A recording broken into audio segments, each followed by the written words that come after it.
जो एनसीबी में निर्दोष लोगों को फंसाने का, हजारों करोड़ की उगाही करने का, कहीं न कहीं देवेंद्र जी उसको डाइवर्ट करने का प्रयास कर रहे हैं। आर्यन खान ड्रग्स केस मामले में आया नया मोड़, नवाब मलिक ने फोड़ा हाइड्रोजन बम, फडणवीस पर लगाए गंभीर आरोप। मुंबई क्रूज ड्रग केस मामला अब जाली नोट की ओर मुड़ गया है।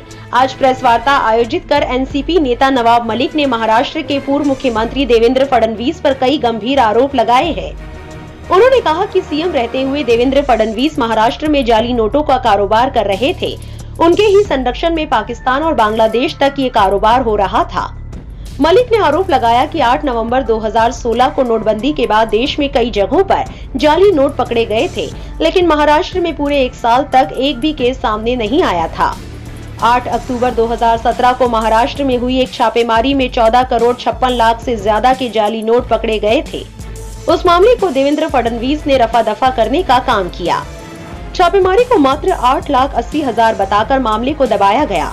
मामला दर्ज हुआ और कुछ ही दिनों में जमानत हो गई। इस मामले को एनआईए के पास नहीं भेजा गया, क्योंकि जो लोग जाली नोट का रैकेट चला रहे थे उन्हें तत्कालीन सरकार का संरक्षण प्राप्त था। एनसीपी नेता ने आरोप लगाया कि फडणवीस ने सीएम रहते हुए अंडरवर्ल्ड से कनेक्शन रखने वाले लोगों को ही राजनीतिक पद प्रदान किए। उन्होंने मुन्ना यादव नाम के एक व्यक्ति को कंस्ट्रक्शन बोर्ड का अध्यक्ष बनाया, जबकि वो माफिया था। इस पर हत्या के कई मामले दर्ज थे। आरोप लगाया कि दाऊद के करीबी रियाज भाटी के जरिए सीएम फडणवीस धन उगाही का काम कर रहे थे। मलिक ने कहा कि दाऊद इब्राहिम का करीबी रियाज भाटी 2 पासपोर्ट के साथ पकड़ा गया था। जिस आदमी को 2 पासपोर्ट के साथ पकड़ा जाए उसे 2 दिनों में ही जमानत मिल जाती है। वो भाजपा के कार्यक्रमों में दिखता था। सीएम देवेंद्र फडणवीस की डिनर टेबल पर दिखता था।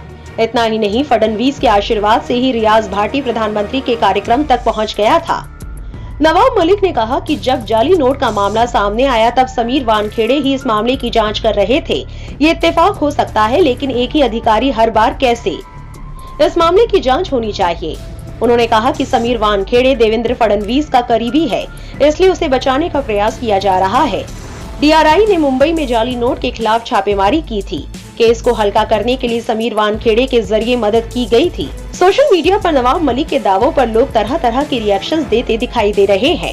एक यूजर ने लिखा, एनसीबी के मुद्दे से आपका ध्यान हटाने के लिए फडणवीस काम कर रहे हैं। आपको एनसीबी में चांडाल ढांचे का पर्दाफाश करना चाहिए। एक अन्य यूजर ने नवाब मलिक प्रेस कॉन्फ्रेंस पर कमेंट करते हुए लिखा, देश को संकट में डालने वाले बहुत है, लेकिन देश को बचाने वाला एक ही भगवान है। हमने उसे तुम्हारे रूप में देखा। Save India from institutional terrorism. एक अन्य यूजर ने मामले पर रिएक्शन देते हुए लिखा, अब भाजपा का आईटी सेल पहले से ज्यादा सक्रिय हो जाएगा। अगले कुछ दिनों के लिए प्रति ट्वीट का मेहनताना भी बढ़ जाएगा। ऐसे ही अन्य कई यूजर्स हैं जो लगातार मामले पर कमेंट्स करते नजर आ रहे हैं। आपकी क्या राय है इस खबर को लेकर हमें कमेंट सेक्शन में जरूर बताएं। हमारे चैनल को सब्सक्राइब करें, बेल आइकन बटन जरूर प्रेस करें, ताकि आर्यन खान ड्रग्स केस से जुड़ी हर खबर आप तक पहुंचती रहे।